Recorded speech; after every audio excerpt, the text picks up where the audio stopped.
design strength of compression member.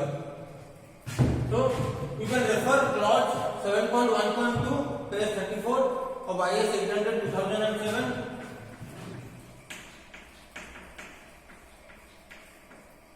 There you can get the formula. So this is P is less than PD. Code में भी आपको अब देख सकते हो P is less than PD लिखा हुआ है. अब देखेंगे ये P क्या है और PD क्या है. P is the safe load on a compression member. That means the load carried by a compression member should be less than PD. PD is the design strength of compression member.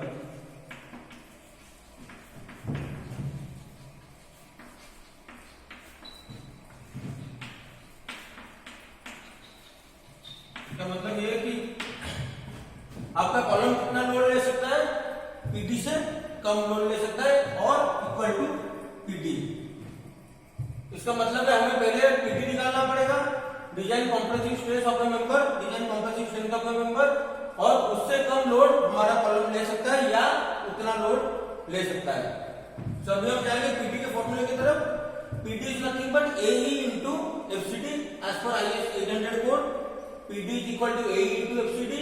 AE क्या हो गया आपका effective sectional area, FCD is design compressive stress. देखिए इन दोनों में confuse मत होना.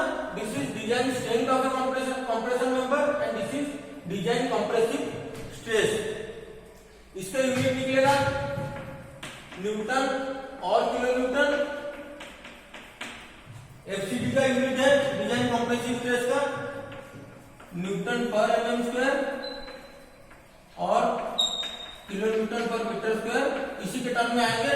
ये न्यूटन किलो न्यूटन हो सकता है, एमएन हो सकता है, मेगा न्यूटन हो सकता है, गीगा न्यूटन भी हो सकता है. तो ये न्यूटन पर mm स्क्वायर हो सकता है, न्यूटन पर मीटर स्क्वायर हो सकता है. स्ट्रेस के टर्म में रहेगा और ये आपका लोड के टर्म में रहेगा. तो कितना लोड आपका स्ट्रक्चर ले सकता है अगर आप एक कॉलम डिजाइन कर रहे हो या एनालिसिस कर रहे हो, तो कॉलम कितना लोड ले सकता है, पीडी से कम लोड ले सकता है. ये पीडी आप इजीली आईएस 800 के को रेफर करके निकाल सकते हो. इस PD is nothing but AE into FCD. AE is the effective sectional area and FCD is the design compressive stress. अभी इतना पहले नोट कर लो. ये पोर्शन छोड़ दो ब्लैक बोर्ड के. लेफ्ट हैंड का नोट कर लो, यहां से यहां तक का नोट कर लो. अभी हम देखेंगे ये AE और FCD निकलेगा कैसे.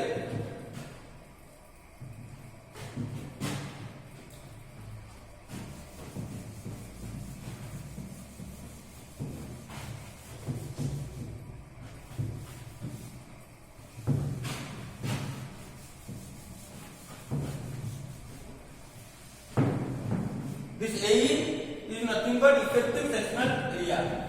ये क्या होगा, कितना एरिया आपका कंप्रेशन मेंबर में इफेक्टिव है. अगर आपको कोई बिल्ट अप सेक्शन या वेल्डेड सेक्शन दिया हुआ है क्वेश्चन में, जैसे अगर आपको ऐसे कुछ सवाल पूछे गए हैं, तो you can directly calculate this area. Area कैसे कैलकुलेट करना है, ऊपर का फ्लेंज का एरिया निकल जाएगा, नीचे का फ्लेंज का एरिया निकल जाएगा, वेब का एरिया निकल जाएगा. तो तीनों प्लस करके अब पूरा एरिया आपको मिल जाएगा. अगर वेल्डेड या बिल्ट अप सेक्शन के अलावा कोई और सेक्शन है, जैसे कि हॉट रोल्ड सेक्शन, जो कि मैक्सिमम टाइम में आपका आएगा, क्वेश्चन आएंगे अबाउट हॉट रोल्ड सेक्शन. अगर हॉट रोल्ड सेक्शन है देन कुछ आई सेक्शन इस तरह के आ जाएंगे.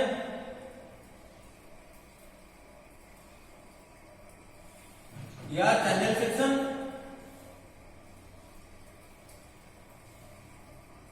जब भी आप आई सेक्शन या चैनल सेक्शन या कुछ भी सेक्शन ड्रॉ कर रहे हो, याद में रखना फ्लेंज ठीक होगा और वेब थिन होगा.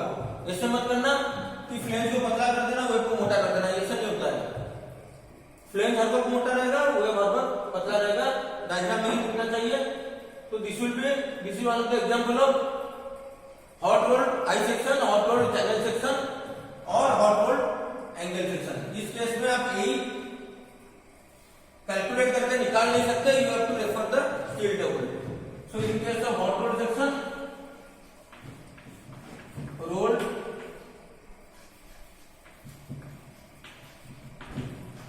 Section refer steel table. आइए स्टील टेबल को रेफर करना. मिल जाएंगे। तो पीडी का यही हमें क्लियर हो गया, PD equal to A into FCD, यही क्लियर हो गया। अब हम देखेंगे एफसीडी कैसे निकलेगा, ये नोट कर लेना।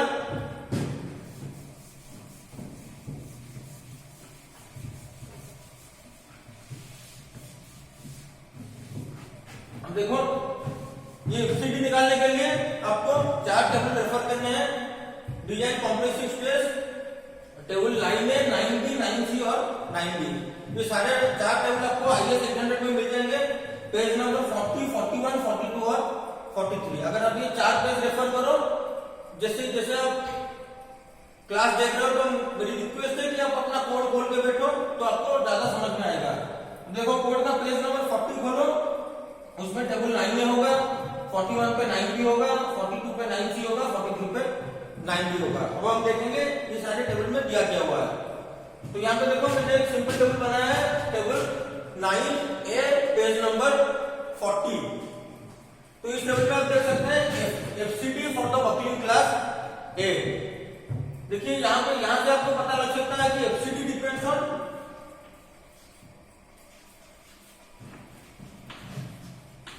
एफसीडी 3 चीजों के ऊपर डिपेंड करता है। पहला चीज है बकलिंग क्लास, ये मैंने अब तक डिस्कस नहीं किया है, इसके बाद वाले में करूंगा। Buckling class. Second one is slenderness ratio, which is nothing but KL upon R. The third one is yield stress. So if you refer table 9A, 9B, 9C and 9D, you can find that FCD depends upon 3 factors: buckling class, slenderness ratio and yield stress. So slenderness ratio हम पहले देख चुके हैं कि slenderness ratio is nothing but KL upon R. R है radius of gyration, उसको भी detail में पढ़ चुके हैं, and KL is nothing but effective length, उसको भी हम लोग डिस्कस कर चुके हैं। अब देखो yield stress आपका क्वेश्चन में दिए होंगे कि सवाल में दिए होंगे कि yield stress है कितना है उस मेंबर के लिए। जैसे कोई भी कॉलम डिजाइन करने को दिया हुआ है, क्वेश्चन में स्पेसिफाई किया होगा कि yield stress कितना है। अगर yield stress नहीं दिया हुआ है तो you can take normally 250 newton पर mm square.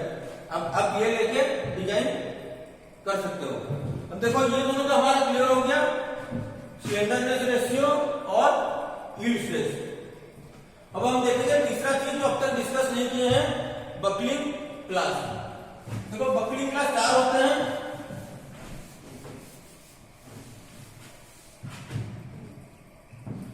Buckling class A, buckling class B, buckling class C और बकलिंग क्लास डी। थोड़ी देर में हम लोग डिस्कस करेंगे ये सारा बकलिंग क्लास है क्या। इससे पहले मैं एक चीज क्लियर कर रहा हूं कि जो फॉर्मूला आप लोगों ने पढ़ा अभी कि पीटी इज नथिंग बट और design compressive stress, design compressive strength of a compression member is nothing but PT which is equal to A into FCD. This formula is only valid for flexural buckling, only valid for flexural buckling। Flexural buckling क्या होता है? Flexure का मतलब है bending, this is nothing but bending. अगर एक चीज bend हो रहा है तो उसके बेंडिंग की वजह से जो बकलिंग हो रहा है उसी का स्ट्रेंथ निकलेगा A इंटू एफसीडी। अब आप पूछोगे कि बाकी किस किस चीजों के लिए बकलिंग हो सकता है, तो ये हम देखेंगे कि बाकी आपका बकलिंग दूसरी चीजों के लिए भी हो सकता है। For example there are 3 types of buckling. ये सारे आपके डिप्लोमा में नहीं है कि बकलिंग कितने टाइप के हैं, फिर भी आप देख लो। फ्लेक्चरल बकलिंग,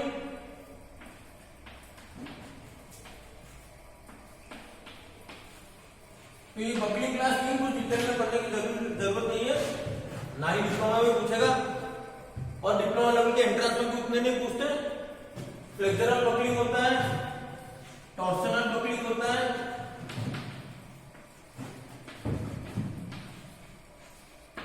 और तीसरा होता है flexural torsional buckling. Flexural torsional buckling. जो हम एक एग्जाम्पल देखेंगे ये सारा होता कैसे है।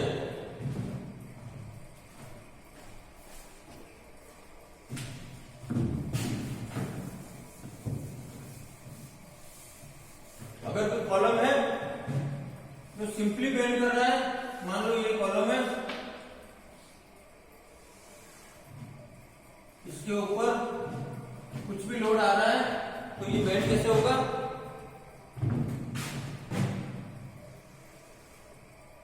मान लो ये ऐसे बेंड हो रहा है। अगर ये चीज ऐसे बेंड हो गया, पहले ये था बाद में ये हो गया, अगर एक चीज ऐसे बेंड हो रहा है then it is nothing but flexural buckling. या बीम में भी देख चुके हो पहले मॉम के क्लासेस में। अगर एक बीम ऐसा है और हम उसके ऊपर लोड कुछ डाल रहे हैं तो बेंडिंग कैसे होगा, मान लो ऐसे बेंडिंग होता है। तो ये जो है ये भी वही है, खाली ये हॉरिजॉन्टल है और ये वर्टिकल है। कॉलम में भी आप सेम चीज इमेजिन करो कि इसको आपने उल्टा करके सीधा कर दिया, ऐसे हो गया। अगर इसको मैं सीधा करता हूं और वर्टिकली प्रेस करता हूं तो बकलिंग क्या होगा, ऐसे बकलिंग होगा। This is nothing but the bending. तो ये फ्लेक्सुरल बकलिंग जो है, बेंडिंग की वजह से जो बकलिंग होता है उसी को ही फ्लेक्सुरल बकलिंग बोलते हैं। और हमारे डिप्लोमा के सिलेबस में सारे इसी के ऊपर ही सवाल आएंगे अबाउट फ्लेक्सुरल बकलिंग। और आपका जो फॉर्मूला आप लोगों ने अभी देखा कि PT is equal to AE into FCD, this formula is only valid for this flexural buckling। Torsional buckling क्या होगा, अगर फ्लेक्चर के साथ साथ एक चीज ट्विस्ट करता है तो उस केस में आएंगे टॉर्सनल बकलिंग। अगर फ्लेक्चर ना होकर कोई चीज ट्विस्ट करता है, जैसे अगर कोई कॉलम ऐसा है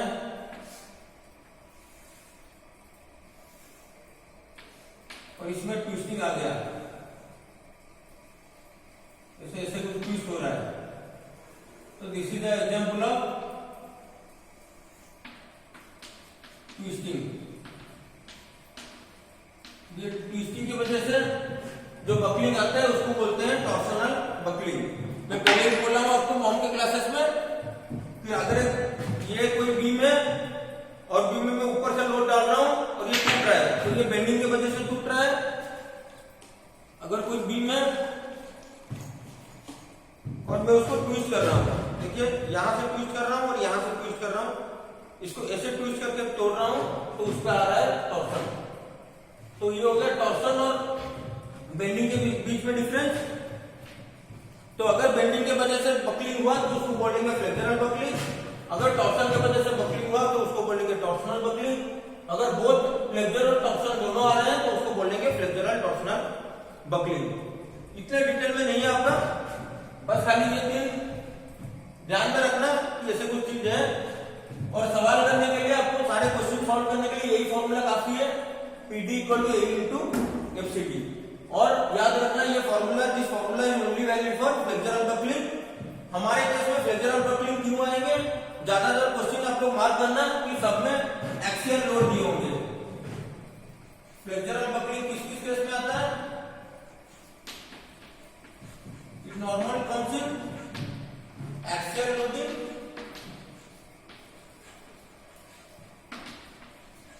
एंड रोल्ड सेक्शन। अगर एक्सियल लोडिंग होगा तो मैक्सिमम केसेस में ये फ्लेक्सुरल बकलिंग आते हैं और रोल्ड सेक्शन में भी मैक्सिमम केसेस में फ्लेक्सुरल बकलिंग ही आते हैं, टॉर्सन नहीं आता है। तो ये चीज हमारा क्लियर हो गया कि डिजाइन कंप्रेसिव स्ट्रेंथ एक कॉलम का कैसे निकालेंगे। अब नेक्स्ट टॉपिक हम लोग डिस्कस करेंगे about buckling class.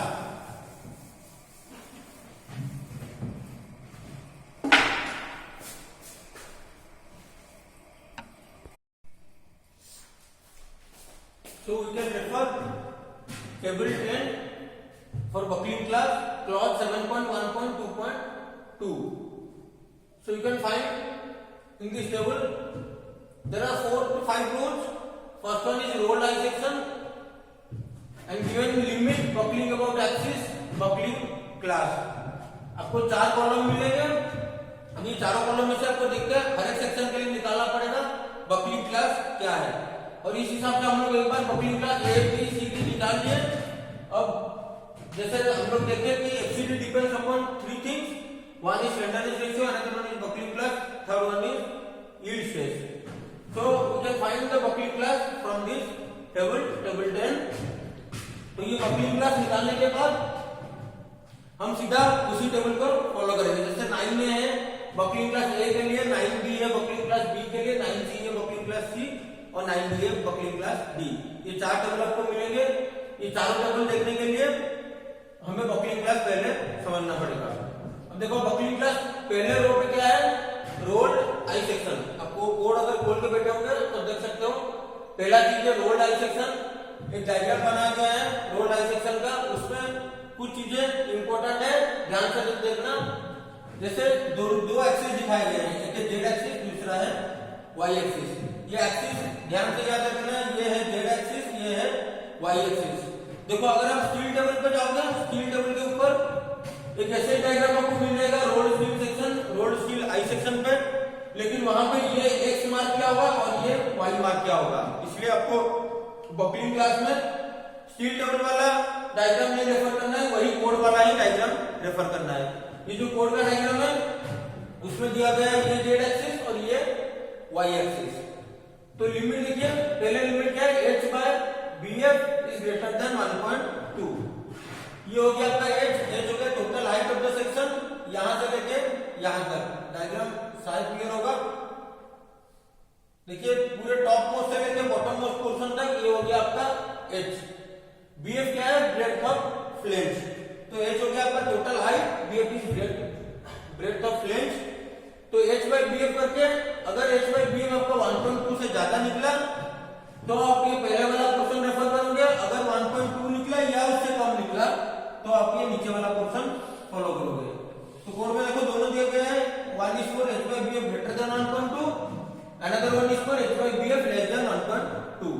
If h by bf is greater than 1.2, then next thing you need to check is TF, thickness of flange. So ये thickness of flange ये है, ये होता है flange आपका। तो इसका thickness of flange if less than or equal to 40 mm, then you go for this line. अगर less than equal to 40 mm, then go for this line. If in between 40 to 100 mm, 100 से ऊपर वाला नहीं मिलेगा आपको।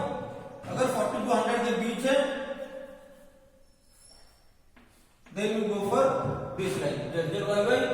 If TF is less than 40 then you go for this two ZZ and YY. अगर एक सवाल है जिसमें h by bf आ गया, h by bf 1.2 से ज्यादा आ गया, अब आप नेक्स्ट चेक करोगे TF थिकनेस ऑफ फ्लेंज। अगर 40 से कम आया तो आपके पास दो ऑप्शन है, आप ZZ एक्सिस पे देखो या YY एक्सिस पे देखो। देखिए जेड एक्सिस है ये एक्सिस, वाई एक्सिस है ये एक्सिस।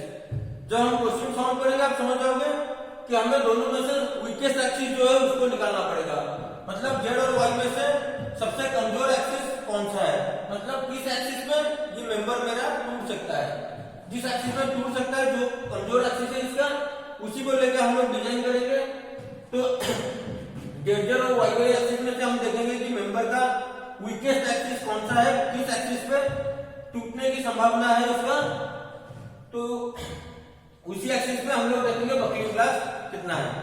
जैसे ये आई सेक्शन हो गया, मेरे पास अगर TF less than equal to 40 निकल गया तो मेरे पास दो ऑप्शन है, मैं ZZ एक्सिस पे A ले सकता हूँ और YY एक्सिस पे B ले सकता हूँ।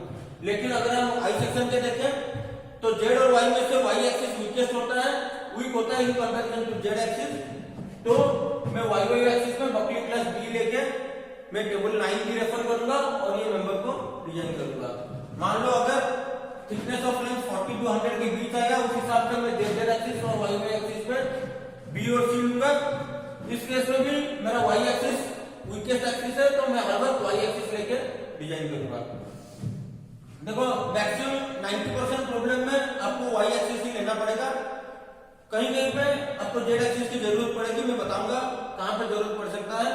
नहीं तो 90% प्रॉब्लम आपके Y एक्सिस में ही सॉल्व हो जाएंगे। मतलब आपको ये ज्यादा इंपॉर्टेंट है Y एक्सिस में बकलिंग क्लास कितना है, क्योंकि ज्यादातर बीम वाई एक्सिस पे ही टूटेंगे।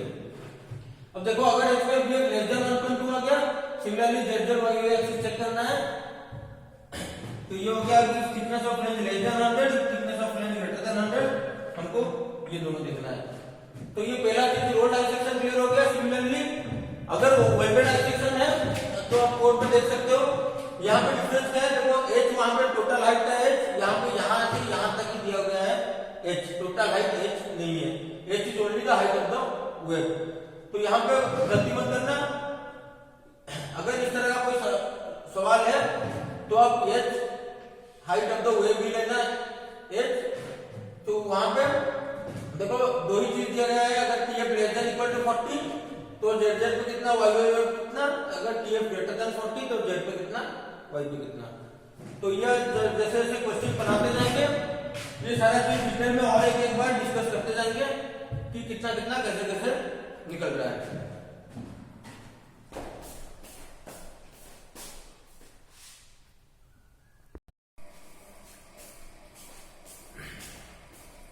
ठीक है, नेक्स्ट टॉपिक पे चलते हैं, हॉलो सेक्शन। देखिए अगर आपका सर्कुलर हॉलो सेक्शन होगा या स्क्वायर हॉलो सेक्शन होगा, कोड पे आप देख सकते हो, या रेक्टेंगुलर हॉलो सेक्शन होगा। अगर हॉलो सेक्शन से और हॉट रोल्ड है तो बकलिंग क्लास है ए, अगर कोल्ड रोल्ड है तो बकलिंग क्लास है बी।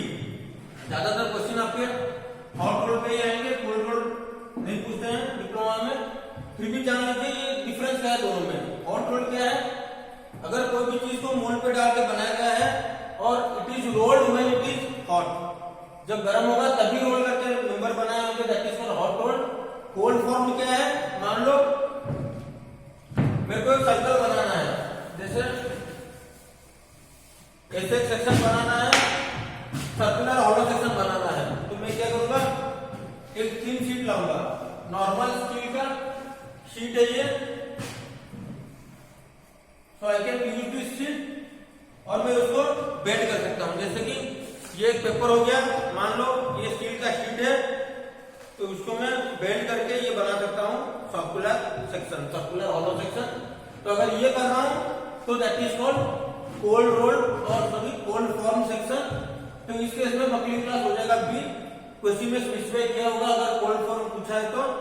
अगर ऐसा नहीं है और मेरा रेडीमेड सेक्शन है और हॉट रोल्ड सेक्शन है, डीएपी फैक्ट्री से बन के आया है और रोल्ड किया गया है, when it is hot rolled section mould में बनाया गया है, then it is simply buckling class A. Next one is channel angle T section solid section. अगर चैनल सेक्शन होगा या एंगल सेक्शन होगा या टी सेक्शन होगा या कोई भी सॉलिड सेक्शन होगा, then you can get buckling class C. Next line is this one is built up section. देखो कोड में लिखा हुआ बिल्ट अप सेक्शन, ये आपका वेल्डेड सेक्शन भी बिल्ट अप सेक्शन बोलते हैं, लेकिन यहाँ पे जो अलग अलग स्पेसिफाई किया गया है, वेल्डेड सेक्शन एक अलग से बनाया था आई सेक्शन जो कि सेकंड नंबर रो पे दिया गया है, ये लास्ट रो पे दिया गया है बिल्ट अप सेक्शन। तो आपको रेफर कैसे करना है, अगर कोई चीज हॉट रोल्ड सेक्शन के ऊपर और नीचे प्लेट लगा हुआ है, then you can refer this built up section. ध्यान से सुनना, और एक बार बोल रहा हूं, अगर कोई हॉट रोल्ड सेक्शन है, जैसे कि ये हो गया एक hot rolled I section, hot rolled I section के ऊपर प्लेट लगा हुआ है और ऊपर प्लेट वेल्ड है और नीचे प्लेट वेल्ड है, तो इसको आप लोगे बिल्ट अप सेक्शन। मतलब इस टेबल के हिसाब से लास्ट वाला रो आपको फॉलो करना है, which is built up section. अगर कोई वेल्डेड सेक्शन पूछा गया है, जैसे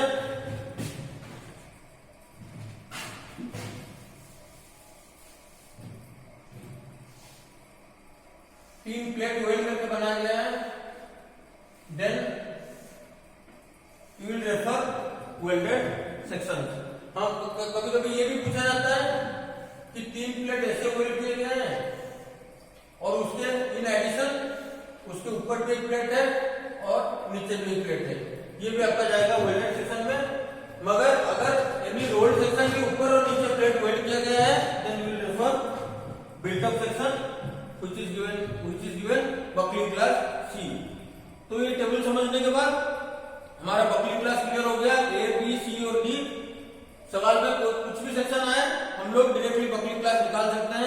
एक बार बकलिंग क्लास निकाल लिए, स्लेंडरनेस रेशियो निकाल लिए।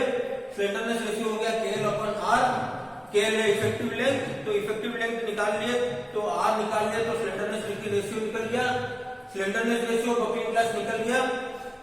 यील्ड स्ट्रेस क्वेश्चन में दिया हुआ होगा, तो वहां से हम लोग FCD with the help of table 9A, 90, 90 और 90 हम लोग FCD निकाल लेंगे। एक बार FCD निकल गया तो we can directly find PT which is equal to AE into FCD। ये निकालने के बाद हमारा एनालिसिस प्रॉब्लम खत्म हो जाएगा। मतलब इतना लोड कैरिंग कैपेसिटी एक मेंबर का, कंप्रेसर मेंबर लोड कितना ले सकता है, लेस देन और equal to this PT which is calculated by AE into FCD। तो नेक्स्ट हम लोग प्रॉब्लम से ही स्टार्ट करेंगे।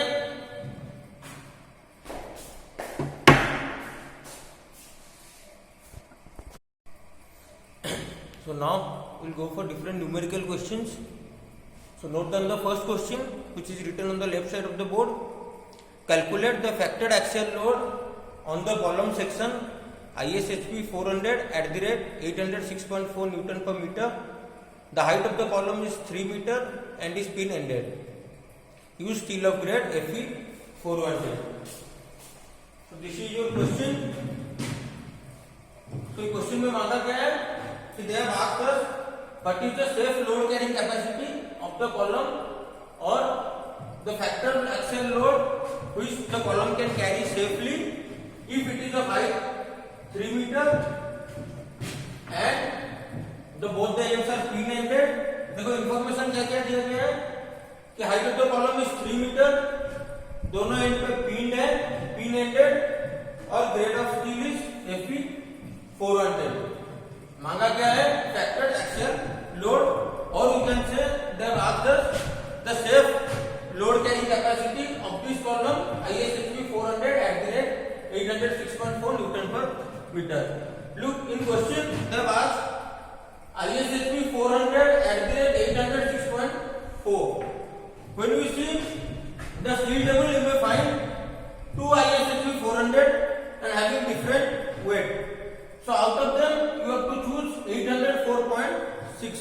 So when we will solve the problem, we will go for the weight of the beam is 806.4 Newton per meter, 806 Newton per running meter। So we will consider this beam and we will see what is the load carrying capacity of the beam। Now we will straight away come to the solution।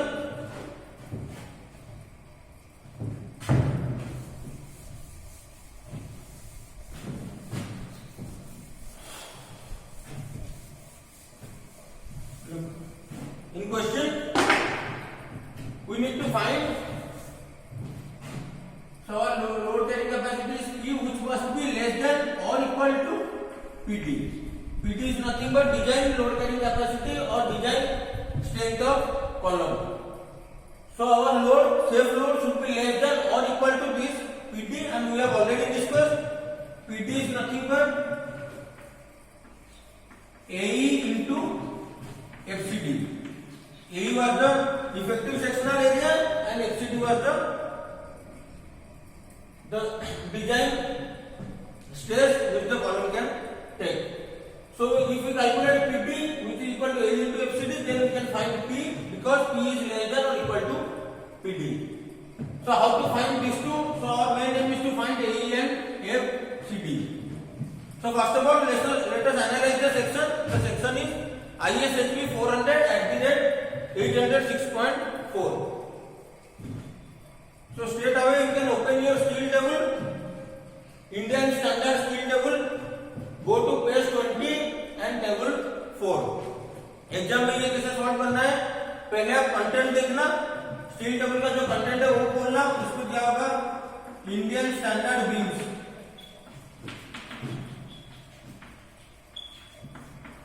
Go to Indian standard beams, then you can open the page, you will find ISHP, ISLB, ISMB different sections।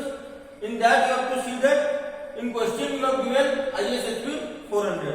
तो question में जो भी दिया होगा उसी को आपको बोलना है, जैसे नहीं कि सारे सेक्शन देखने हैं। तो you have to find the particular section which is given in the question or asked in the question। So in our question it is given ISHP 400 which I found on page number 20 table 4।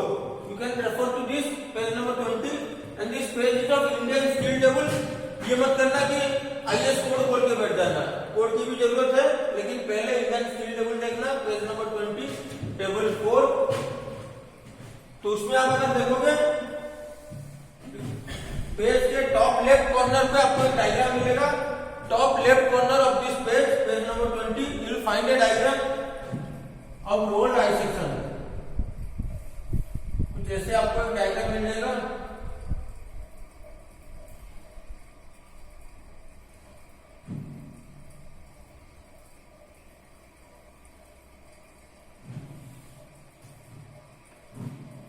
And in the steel table there are two axes marked, z axis and x axis. So this is my z axis, sorry, z axis and y axis, and this is my y axis. तो ये दोनों axis आपका code पे mark किए हुए होंगे, sorry steel table पे mark होंगे, z axis and y axis। ये आपको देखना है top left corner of the page 20 of Indian steel table. तो देखना आईएसएसपी, अभी देखो आईएसएसपी 400 आपको कुछ ऐसे डिफरेंट कॉलम मिल जाएंगे स्टील टेबल पे। First one is designation, second one is weight per metre, third one is sectional area, fourth one is depth of the section. And always notice one thing, the unit of different things, weight per metre it is given as newton, that means 806.4 newton per meter length. Sectional area you will find in centimeter square. That means if it is given 104.66 centimeter square, you have to convert that into millimeter square. Third one is depth. Depth you will find directly in millimeter. Width of the flange, this is also in millimeter. Thickness of flange is also in millimeter. इसके बाद वाला column आपको मिलेगा thickness of web, जो कि मैं यहाँ पे मेंशन नहीं किया हूं क्योंकि ये जरूरी नहीं है अभी। तो आप थिकनेस ऑफ फ्लैंज के बाद डायरेक्टली रेफर करना, उसके बाद वाले रो पे रेडियस ऑफ जाइलेशन। जब आप रेडियस ऑफ जाइलेशन वाले कॉलम देखोगे then you will find z axis and y axis. In z axis it is given 16.61, the unit is also centimetre, and in y axis you will find 5.16 and the unit is also centimetre. So हमें देखना है, that means from this table you can conclude if there is an I section, my ISHB 400, then height of this beam or height of this column is 400 millimeter. The width of the flange, this is the width of the flange. The width of the flange is given 250 millimeter, and thickness of flange is given 12.7 millimeter.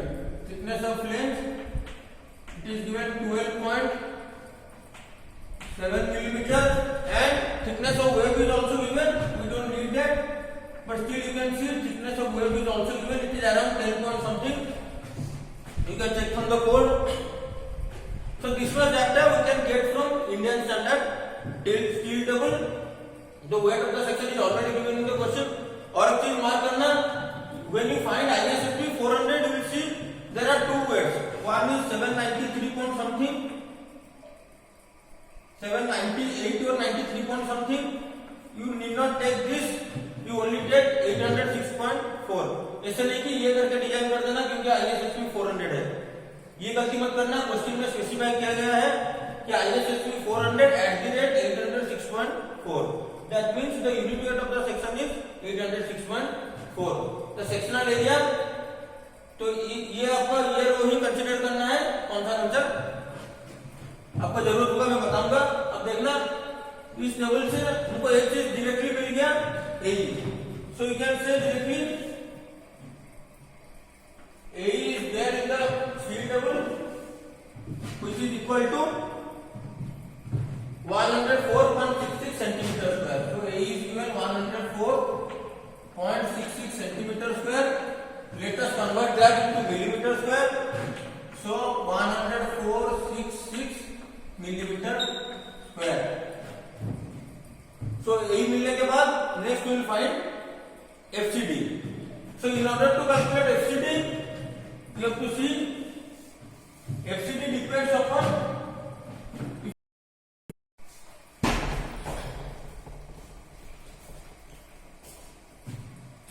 so in order to find the FCD, we need to know three things.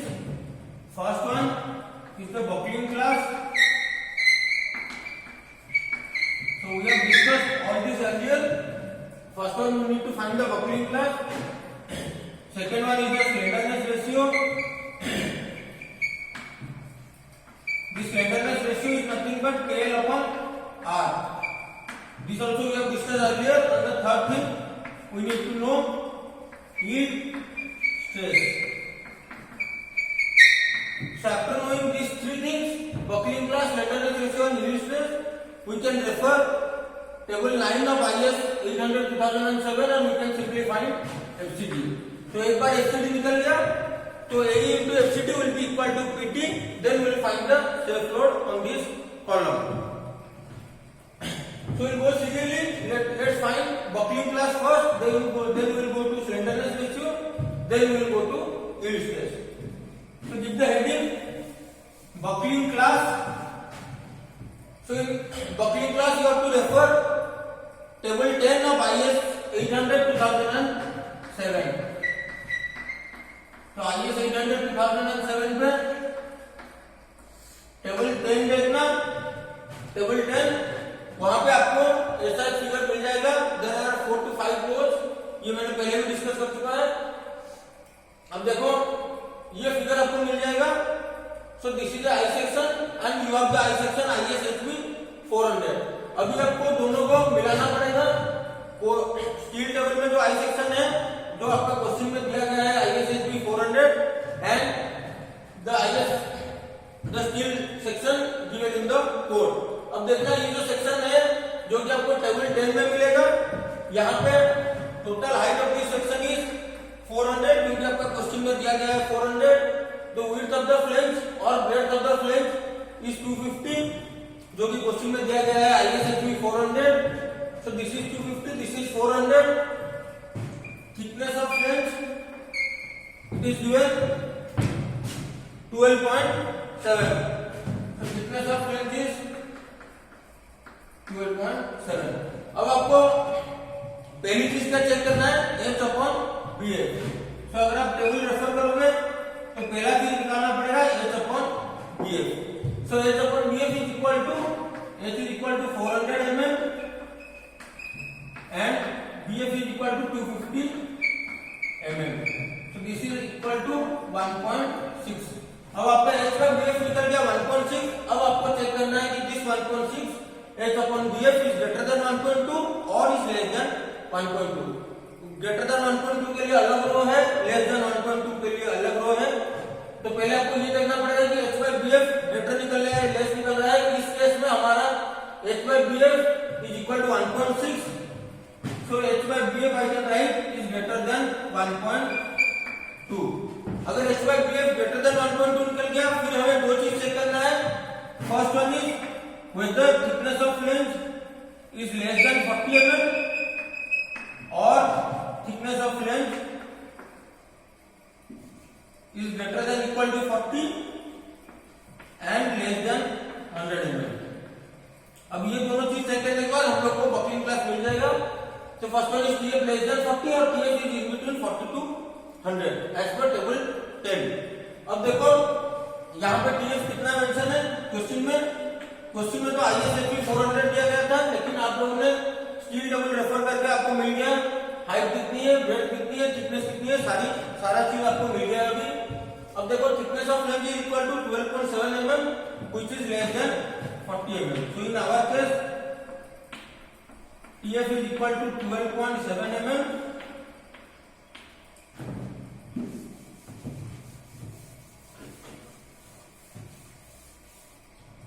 which is less than 40 mm.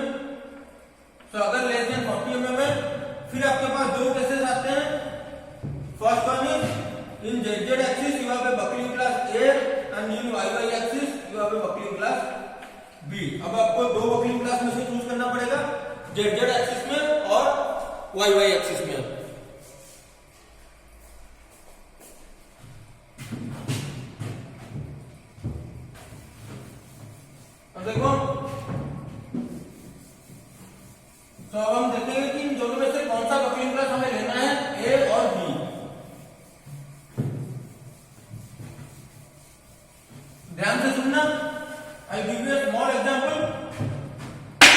how to decide the buckling class between z axis and y axis. Suppose this is the I section B.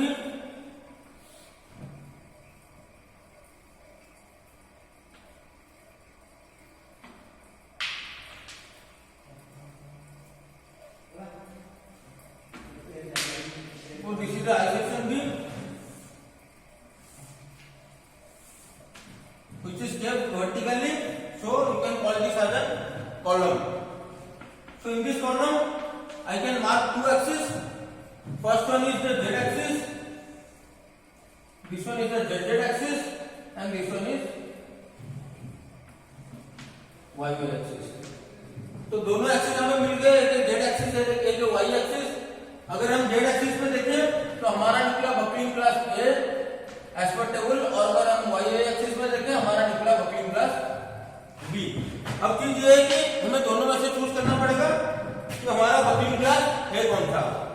अब मान लो कि ये जो column है, मान लो जैसे ही कोई column खड़ा हुआ है, जैसे दोनों तरफ मेरे दो फ्लेंज है और ये बीच वाला पोर्शन मेरा वेब है. अब आप इमेजिन करो कि कोई आपको पीछे से धक्का लगा रहा है. जैसे कोई पीछे से धक्का लगाया, then I will buckle easily. I can buckle easily. आप बेंड हो सकते हो और बकल हो सकते हो. तो अगर आपको पीछे से कोई धक्का मारा, आप इजीली बकल हो सकते हो. लेकिन अगर कोई आपको साइड से धक्का लगा रहा है, देन यू विल रिस्ट्रेन मोर, और आप बोल सकते हो, ये बोल सकते हो कि आप इजीली बकल नहीं करोगे. तो अगर हम एक्सिस के हिसाब से देखें तो मान लो कि जैसे आई सेक्शन में ये है y एक्सिस, ये है z axis.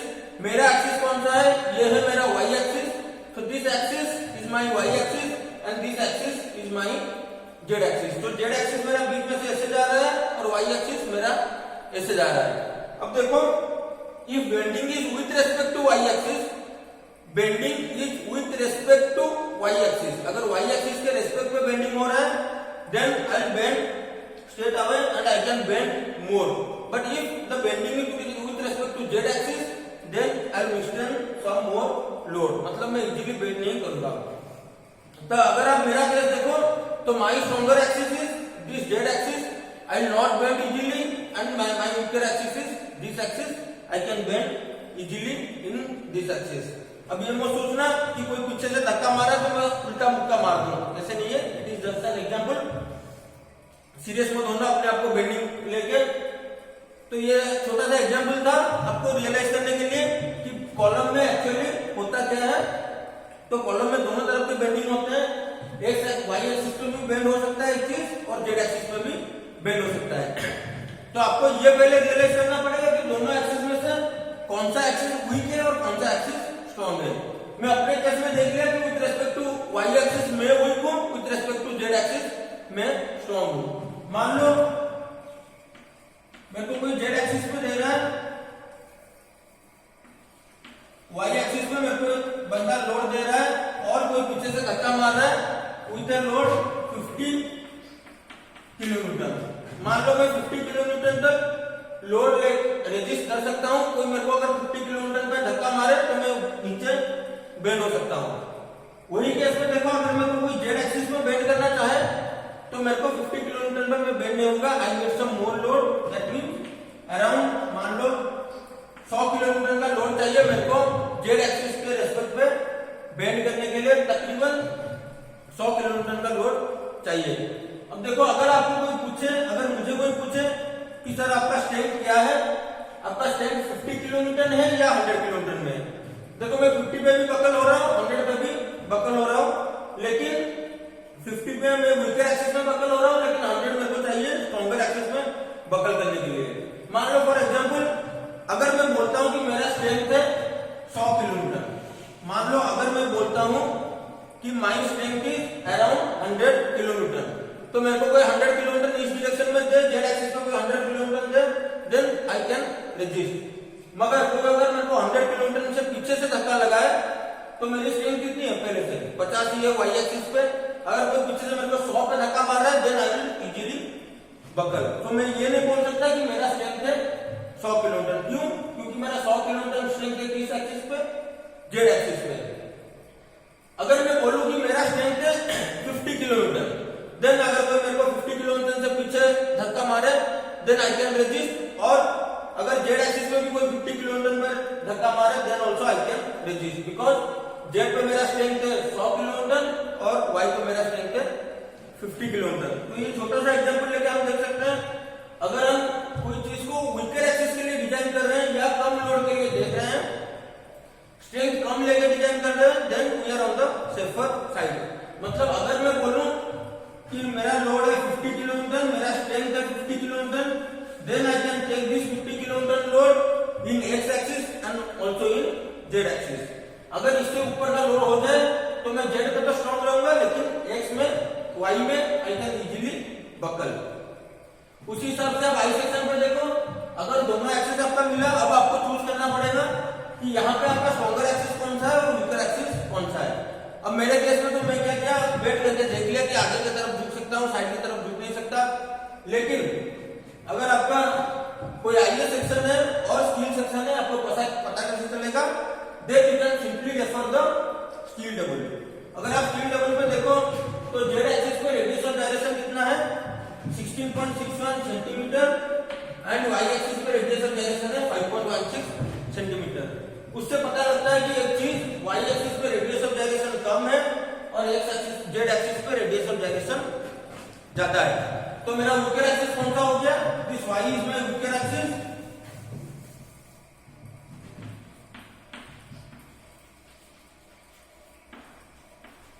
and this z is my stronger axis। ये मेरे को कैसे पता लगा, तो वीकर एक्सिस पे मेरा कितना है रेडियस ऑफ डायरेक्शन 5.16 सेंटीमीटर। देखो यूनिट लिख रहा हूं सेंटीमीटर, इसको मिलीमीटर मत लिखना, कोड में दिया गया है सेंटीमीटर, इसलिए मैंने लिखा सेंटीमीटर।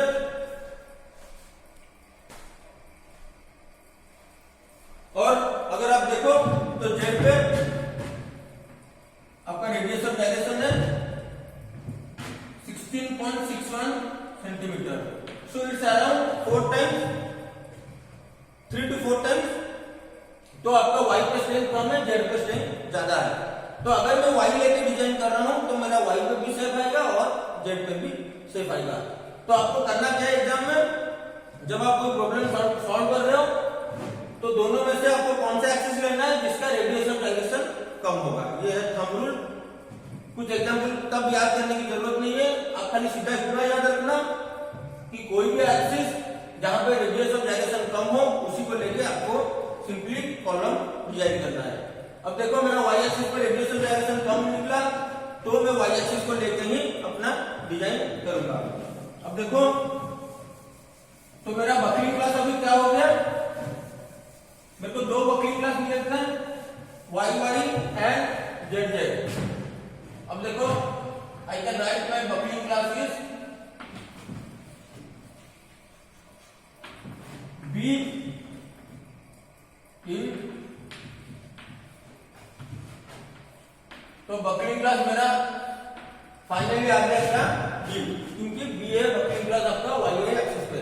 अब आप पूछ सकते हो कि सर आई सेक्शन में तो हर वक्त बी आएगा तो ए क्यों लिखा हुआ है, तो ए भी कभी कभी आता है, ए की जरूरत पड़ेगी। जेड एक्सिस में भी कभी कभी वीक हो सकता है, ये हम धीरे धीरे देखेंगे जेड एक्सिस पे कहां कहां वीक हो सकता है।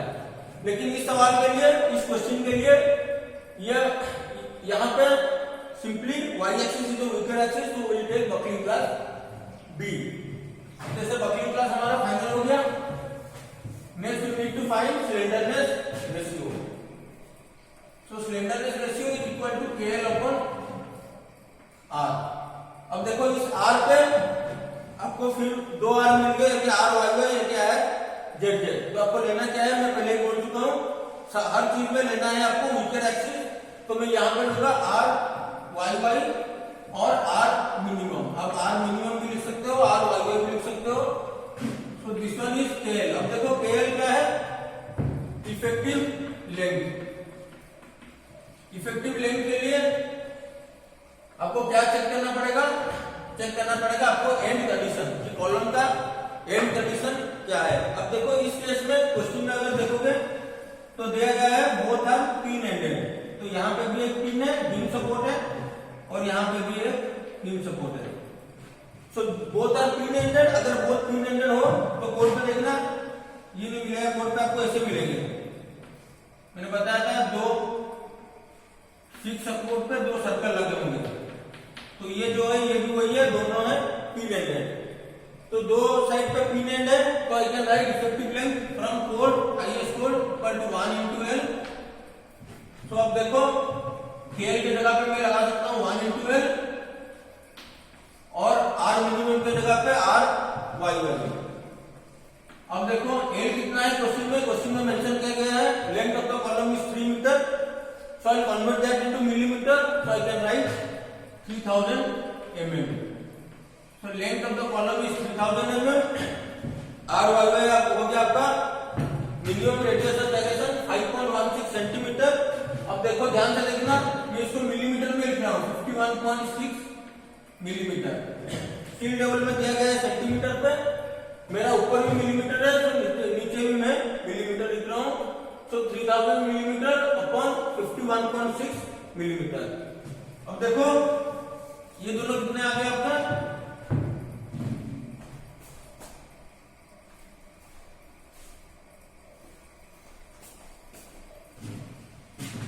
तो दिस इज नथिंग बट 58.13। तो स्लेंडरनेस रेशियो आपका आ गया 58.13। अब देखो हमें बकलिंग क्लास भी मिल गया, स्लेंडरनेस रेशियो भी मिल गया। अब थर्ड चीज हमें क्या निकालना पड़ेगा, यील्ड स्ट्रेस। तो यील्ड स्ट्रेस देखो मैं बताया हूं, अगर क्वेश्चन में कुछ दिया नहीं होगा आप लोगे 250, नहीं तो आप ऐसे सोच सकते हो 250 न्यूटन पर mm स्क्वायर। तो ये आपको कहां से मिल जाएगा, अगर आप पहले क्लासेस की हो, मेरे ऑफलाइन क्लासेस, मैंने बताया था आपको कि this 250 is found in table 1 IS 800 2007। Table 1 खोल के देखना, वहां पर दिया गया है for E equal E 250 ultimate strength is 410। This 410 is the ultimate strength।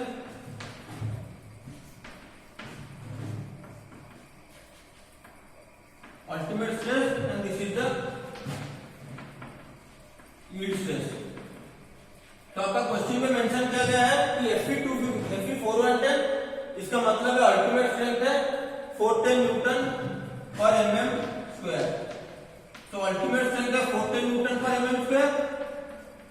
So you can write yield strength is equal to 250 Newton per mm square from table 1 IS 800 2007। जब आप एग्जाम में क्वेश्चन सॉल्व कर रहे हो तो आपको table 1 refer करने की जरूरत नहीं है। अगर क्वेश्चन में Fe 410 दिया गया है तो डायरेक्टली E ले जाना 250।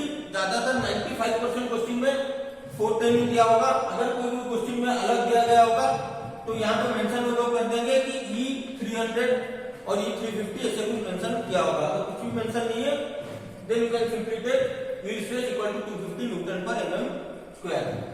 अब देखो हमें E मिल गया, बकलिंग क्लास मिल गया एंड यील्ड स्ट्रेस भी मिल गया। अब देखो to find the FCT we have 4 table. First one is 9A, 9B, 9C and 9D। ये कुछ 40, 41, 40, 43 साइज पेज नंबर है, 40 के आसपास मिल जाएगा आपको, पेज नंबर 40 के आसपास। अब देखो 9 में जो टेबल है ये है for buckling class A, this is for buckling class A। जो 9B है this is for buckling class B। जो 9C है this is for buckling class C and 9D is for buckling class D।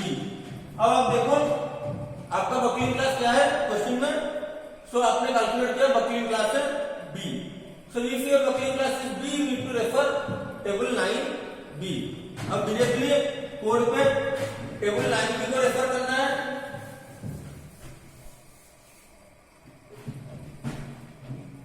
So table 9B where buckling class is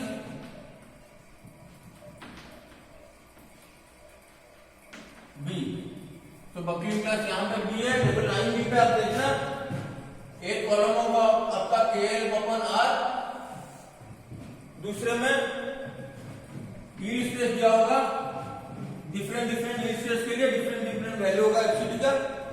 अब देखो आपको देखना है yield stress 250, क्योंकि आपका क्वेश्चन में दिया गया है यील्ड स्ट्रेस इज 250। तो KL अपन आर आपका कितना निकला 58.13, माय लैम्डा इज 58.13। अभी आप टेबल पे देखो कि KL अपन आर 58.13 कहां पे है। तो देखो 58.13 आपको नहीं मिलेगा, तो आपको 50 और 60 लेके इंटरपोलेशन करना पड़ेगा। अब देखो 50 पे वैल्यू है 194, स्लेंडरनेस रेशियो 50 पे वैल्यू है 194 न्यूटन पर एमएम स्क्वायर, और 60 पे वैल्यू है 181 न्यूटन पर एमएम स्क्वायर। तो आपका 50 और 60 में वैल्यू मिल जाएगा 194 एंड 181। अब देखो हमें निकालना कहां पे है 58.13। तो हमें 50 पे पता है, 60 पे पता है, अब हमको निकालना पड़ेगा 58.13 पे एफसीडी कितना है। ये अगर निकल गया तो हमारा एफसीडी निकल गया। अब देखो इसको शॉर्ट कैसे करना है। आप लोग पहले भी आरसीसी पढ़ चुके हो एंड मैथ में भी पढ़े हो इंटरपोलेशन। अब देखो ये इंटरपोलेशन क्या होता है, अगर आपको कोई भी चीज x1 पे वैल्यू है y1 और x2 पे वैल्यू है y2, आपको पूछा गया है कि x पे y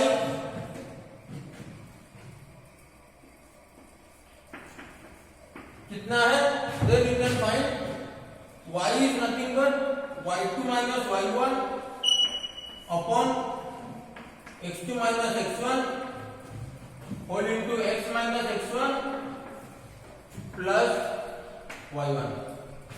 तो आपको ये फॉर्मूला यूज करना पड़ेगा, y equal to y2 minus y1 upon x2 minus x1 whole into x minus x1 plus y1। तो ये फॉर्मूला यूज करके हम इसको निकालेंगे कि 58.13 पे एफसीडी कितना है। अब देखो आपका you can write FCD is equal to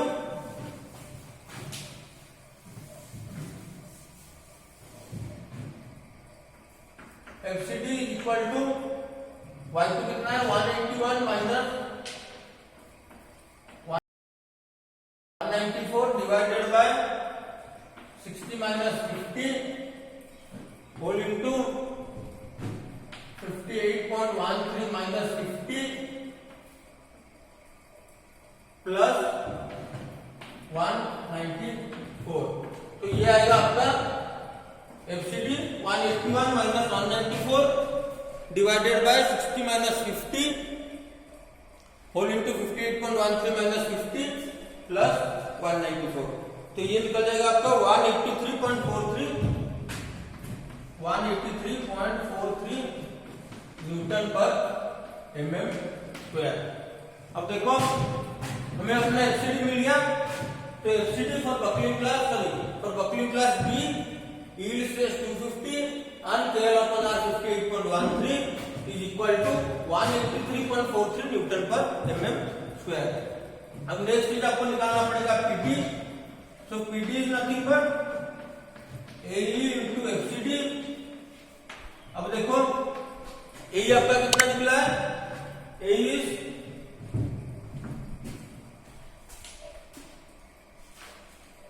सो एई आपका आया था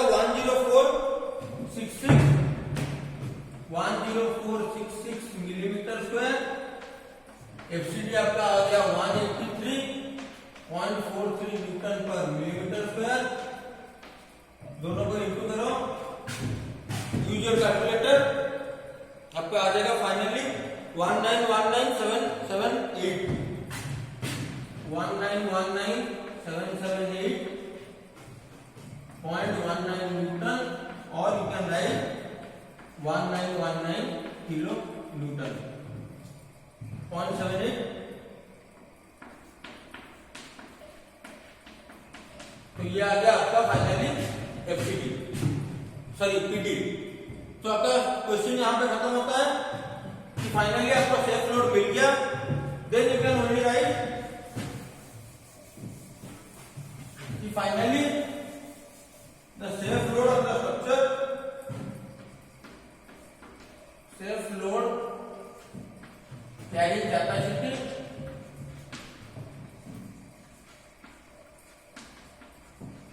P should be less than or equal to PD, which is equal to should be less than or equal to 1919.778 kilometre. तो ये आ गया फाइनली आपका answer, the safe load carrying capacity of the column.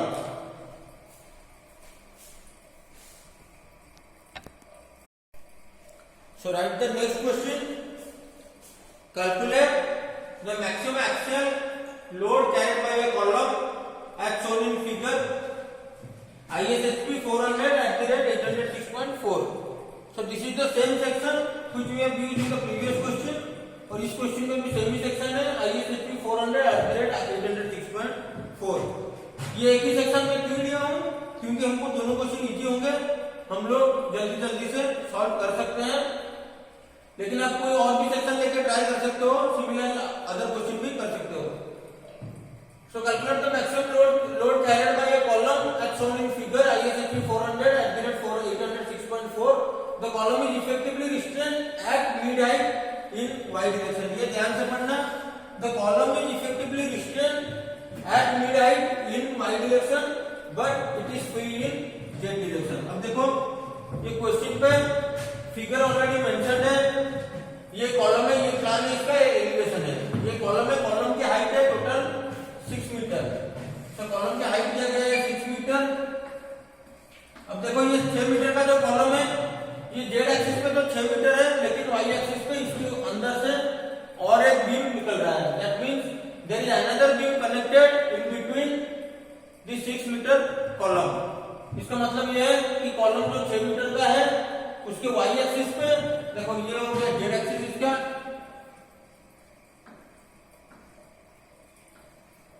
और ये हो गया Y axis. अब देखो वाई एक्सिस पे परपेंडिकुलर और एक कॉलम और एक बीम कनेक्टेड है एट द मिड हाइट।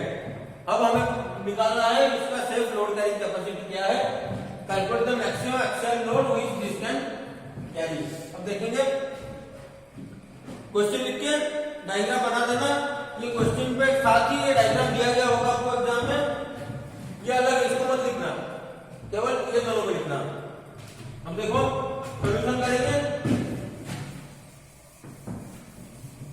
देखो this section is same of previous question, this question section and previous question section both are same ISHP 400/806.4। so we need not to draw a steel table again। तो पिछले वाला जो steel table किया था black board पे, उसी को आप फॉलो कर सकते हो, तो उसको ध्यान से देखना। तो रेडियस रोटेशन जेड एक्सिस पे इतना था, वाई एक्सिस पे इतना था। अब देखो इसमें हुआ क्या है,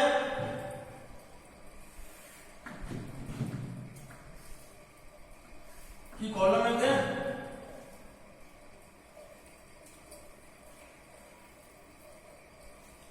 so this column is free in z axis but it is attached to a beam in y axis। अब अगर आप देखो तो this one is the z axis in 3D and this one is the y axis। In this y axis it is connected to another beam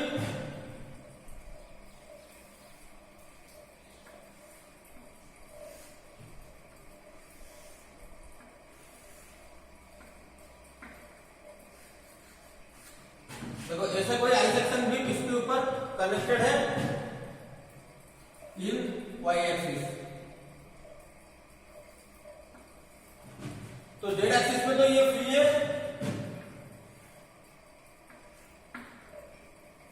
लेकिन Y axis पे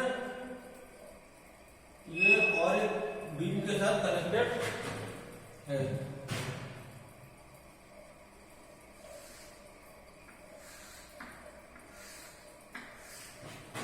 अब देखो diagram पे क्लियर हो गया होगा कि आई फ्री है।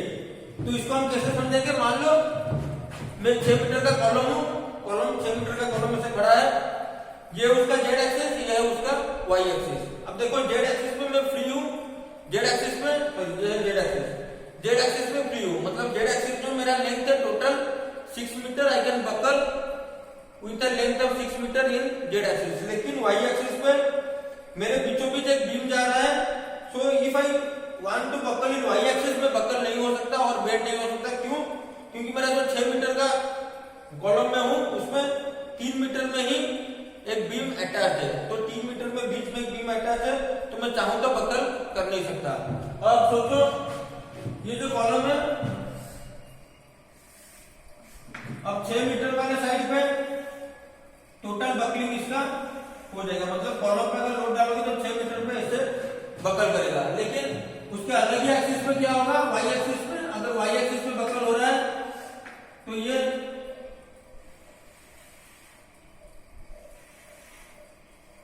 अगर वाई एक्सिस पे बकलिंग हो रहा है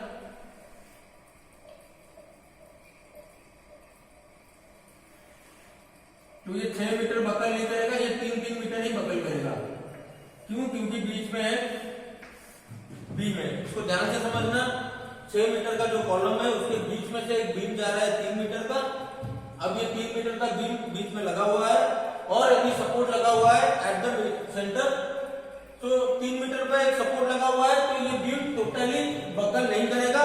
ये ऊपर के 3 मीटर अलग बकल करेंगे, नीचे के 3 मीटर अलग बकल करेंगे इन वाई एक्सिस। तो वाई एक्सिस पे बकलिंग ऐसा होगा। अब देखो इसको डायग्राम से आप देख सकते हो, इसका प्लान ऐसे आ जाएगा।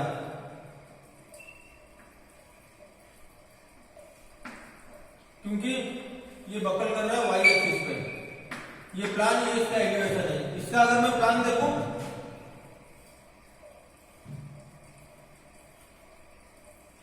तो इसका प्लान ऐसे आएगा, ये बकल करेगा जेड एक्सिस पे। तो जेड एक्सिस पे मेरा पूरा 6 मीटर बकल करेगा, लेकिन वाई एक्सिस में मेरा 3-3 मीटर का ही बकल करेगा। क्यों? क्योंकि 3 मीटर पे ये सपोर्ट लगा हुआ है।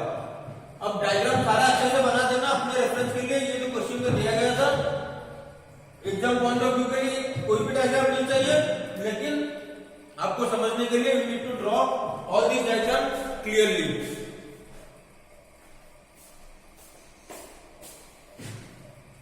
अब देखो सॉल्व करते हैं।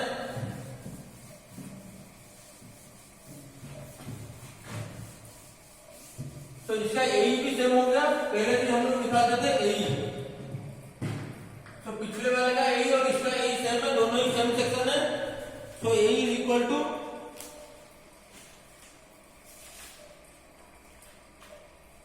104.66 और 10466 मिलीमीटर स्क्वायर। तो ये एई है, आपका फील्ड में रेफर करके आपको मिल जाएगा। सेकंड चीज है buckling class. So I am having buckling class. आपका जेड एक्सिस पे कितना आ रहा था पहले ए और वाई वाई एक्सिस पे आ रहा था बी। आप लोग ने चेक किया कि दोनों में से रेडिएशन डायरेक्शन किसका कम है, जेड वाई एक्सिस पे कम था। So you have taken B and you have solved the problem. तो प्रॉब्लम सॉल्व करते वक्त हम लोग ने वाई एक्सिस जो कि उसका वीकर एक्सिस था उसको लेके बकलिंग क्लास बी लेके प्रॉब्लम सॉल्व कर दिया था। लेकिन इस केस में वाई एक्सिस वीकर है, अब हम ये नहीं बोल सकते। क्यों? क्योंकि देखो जेड एक्सिस में तो पूरा 6 मीटर का बेंड हो रहा है, लेकिन वाई एक्सिस पे केवल 3 मीटर ही बेंड हो रहा है, 6 मीटर बेंड नहीं हो रहा है। तो इस केस पे आप नहीं बोल सकते हो कि बकलिंग क्लास जेड हो सकता है या वाई, दोनों में से कोई एक भी हो सकता है। आप ऐसे देख के नहीं बता सकते हो। और आप रेडिएशन डायरेक्शन देख के सिंपली बोल नहीं सकते कि जेड और वाई में से कौन सा वीकर होगा। तो इसको जानने के लिए हम पहले निकालते हैं स्लेंडरनेस रेशियो। अब देखो स्लेंडरनेस रेशियो क्या होता है, KL/R। अब देखो मैं लेना था slenderness ratio equal to KL/R minimum. मैंने ये बोला था आपको कि जहां पे R मिनिमम होगा, जो R मिनिमम होगा वहीं पे ही लैम्बडा। देखो अगर लैम्बडा इक्वल टू KL/R है तो मैं लेता था हर वक्त R मिनिमम। अगर मैं R मिनिमम कंसीडर कर रहा हूं मैक्सिमम। तो अब तक हम लोग आर मिनिमम और लैम्डा मैक्सिमम के लिए ही डिजाइन कर रहे थे। हम लोग लैम्डा को मैक्सिमम ले रहे थे, आर को मिनिमम ले रहे थे। मतलब जो मिनिमम रेडियस ऑफ डायरेक्शन होगा विद रिस्पेक्ट टू बेंड होगा, और जिस एक्सिस पे रेडियस ऑफ डायरेक्शन मिनिमम होगा उस एक्सिस पे मेरा कॉलम बेंड करेगा। और आप ये भी बोल सकते हो कि जिस एक्सिस पे मेरा स्लेंडरनेस रेशियो मैक्सिमम होगा उस एक्सिस पे मेरा कॉलम बेंड करेगा। तो ये दो पैरामीटर है, एक तो रेडियस ऑफ डायरेक्शन मिनिमम होने से बेंड करेगा या स्लेंडरनेस रेशियो मैक्सिमम होने से बेंड करेगा। उसको आप सिंपली ऐसे सोच सकते हो कि अगर डिनोमिनेटर किसी चीज का मिनिमम हो रहा है then this should be your maximum. तो अगर इसको मिनिमम लेके डिजाइन कर रहे हो तो इसको इसके मैक्सिमम वैल्यू के लिए ही हमें डिजाइन करना है। अब देखो, अब हम दोनों तरफ का चेक करेंगे, जो मैक्सिमम होगा उसी को लेंगे। ध्यान से देखना ये सवाल। अब देखो मेरा दो लैम्डा निकलेंगे इस केस में, lambda Z and lambda Y Y. अब लैम्डा जेड क्या होगा, KL upon R Z, lambda Y Y होगा KL upon R Y Y. अब देखो KL तो मिल गया मेरा। देखो जेड एक्सिस पे लेंथ कितना है 6 मीटर, क्योंकि total length of the column is 6 metre. हम लोग देखें कि जब हम लोग जेड एक्सिस ले रहे हैं तो टोटल 6 मीटर ही मेरा बेंड होगा और बकल करेगा। So I can say length of the column in Z axis is 6 metre. यहाँ पे K हो जाएगा 1, क्योंकि बाउंड्री कंडीशन कुछ मेंशन नहीं हुई क्वेश्चन में। So I can write K equal to 1 and L equal to 6000 millimetre divided by R Z कितना है, उसके लिए अब रेफर करना स्टील टेबल पे आर जेड दिया गया है 16.61 सेंटीमीटर। उसको अगर मिलीमीटर में कन्वर्ट करूं 166.1 मिलीमीटर, तो आपका आ गया 600 अपॉन 166.1 मिलीमीटर। तो दोनों को अगर सॉल्व करें तो निकलेगा 36. तो ये आ गया अपना slenderness ratio in Z direction. अब सिमिलरली आपको निकालना पड़ेगा slenderness ratio in Y direction. अब ये ध्यान से देखना, K तो आपका हो गया 1, लेकिन L क्या होगा, L होगा इफेक्टिव लेंथ। अब देखो वाई डायरेक्शन में क्या हो रहा है, मैं बताया था कि बीच में से एक बीम जा रहा है। अब मान लो कि कोई सपोर्ट है बीच में से, तो वाई डायरेक्शन में ये चीज जो है टोटल बकल नहीं करेगा, बीच में से जो है, फिर से बताता हूं, अगर देखो 6 मीटर का कॉलम है और 3 मीटर पे एक बीम जा रहा है, कोई भी सपोर्ट दिया गया है बीम में, तो मैं 6 मीटर टोटल बकल नहीं कर सकता क्योंकि ये मेरे को रिस्ट्रेन कर रहा है। So I buckle the top 3 metre will buckle different and the bottom 3 metre will buckle different. तो जैसा अगर ये कॉलम ऐसे कुछ है,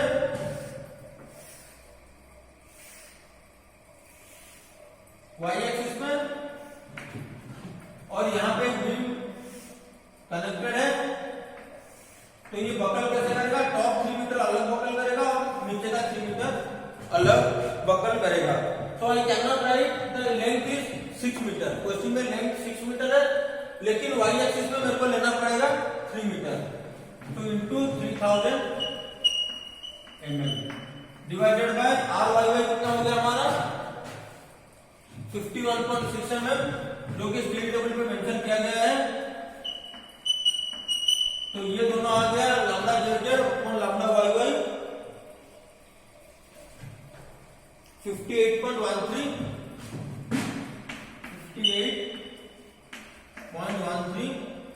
तो ये आपका आ गया लैम्डा वाई वाई और लैम्डा जेड आ गया 36.16। अब देखो दोनों में से आपको कंपेयर करना है कि किसका लैम्डा ज्यादा है। क्यों?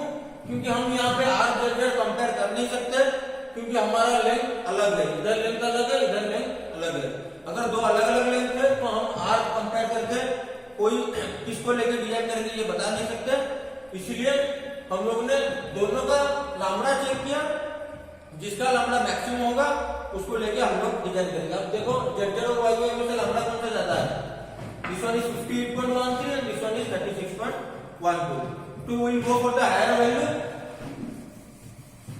So finally I'll choose, तो मेरा मेंबर टूटेगा किस पे और फेल किस पे करेगा कॉलम, इन वाई वाई एक्सिस। क्यों? क्योंकि वाई वाई एक्सिस है लैम्डा, ये है मैक्सिमम, जो मैक्सिमम होगा उसी पे टूटेगा कॉलम। तो lambda Y Y equal to 58.13, तो इसी को लेके हमें डिजाइन करना है। अब देखो लैम्डा वाई वाई अगर निकला 58.13, तो हमें पता लग गया कि वाई वाई एक्सिस हमारा है वीकर एक्सिस। अगर वाई वाई एक्सिस है weaker axis, then we can say buckling class कितना आ गया,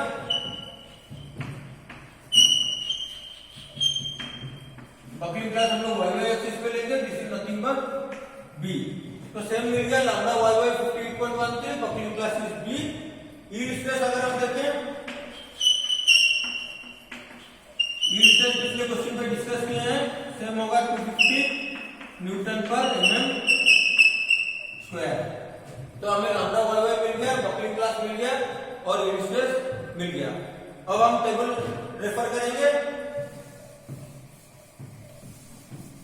So you can see same table 9b क्यों ले रहा हूं, क्योंकि बकलिंग क्लास है b। KL अपन R आपका FY 250 के लिए FCD कितना होगा, 50 पे है 194, 60 पे है 181। सेम पिछला क्वेश्चन और इस क्वेश्चन में सेम वैल्यू है, तो हम इजीली कैलकुलेट कर सकते हैं। और हमें चाहिए 58.13 पे। तो this we can find by interpolation. तो पिछले वाला प्रॉब्लम रेफर करना इंटरपोलेशन के लिए, we can straight away find FCD equal to 183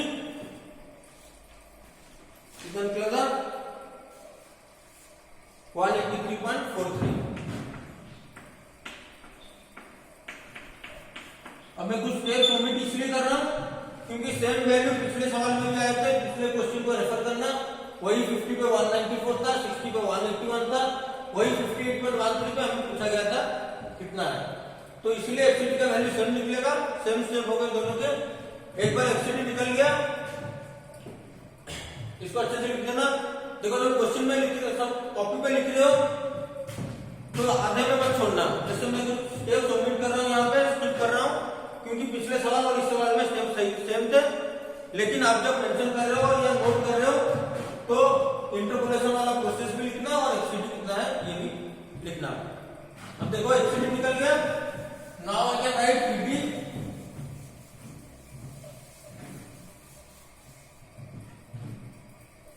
Now I can write PT is equal to AE into FCD। ये हो गया 10466 into FCD is 183।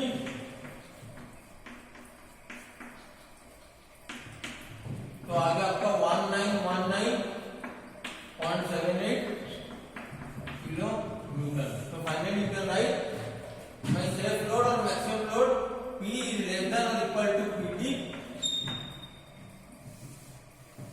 which is less than or equal to 1919.78 kilometre. अब देखो ये question कुछ भी मुश्किल नहीं है, इसमें एक ही चीज आपको समझना पड़ेगा। पहले से बताता हूँ, सॉरी और एक बार बताता हूँ कि एक चीज जो समझना पड़ेगा वो ये है कि क्वेश्चन में एक लाइन लिखा गया है कि it is restrained at the mid height in y direction. The column, the 6 meter column is restrained in y axis restrained at midpoint in y axis। तो y axis पे जब बेंडिंग हो रहा है तो उसके बीचों बीच ही कोई रिस्ट्रेन लगा हुआ है और कोई अलग सपोर्ट लगा हुआ है। तो ये आपका इंडिकेशन इसको दे रहा है कि आपका जो y एक्सिस पे लेंथ है वो लेंथ 6 मीटर नहीं होगा, वो लेंथ सिंपली आधा हो जाएगा 3 मीटर। बाकी इसमें कुछ समझने की जरूरत नहीं है, खाली यही चीज है। और आप और एक चीज यहाँ पे ध्यान रखना कि आंख बंद करके आप लोग वाई एक्सिस जो वीकर एक्सिस नहीं ले सकते। You need to compare both the lambda. Lambda maximum जो होगा, स्लेंडरनेस रेशियो जो मैक्सिमम होगा, उसी को लेके आप लोग बकलिंग क्लास निकालोगे और बकलिंग क्लास के हिसाब से टेबल पे चूज करना है 9 है 90 90 और 90 उस हिसाब से आपका निकल जाएगा एक्ससीडी और एक्ससीडी निकलने के बाद सीधा निकल जाएगा बी। Thank you.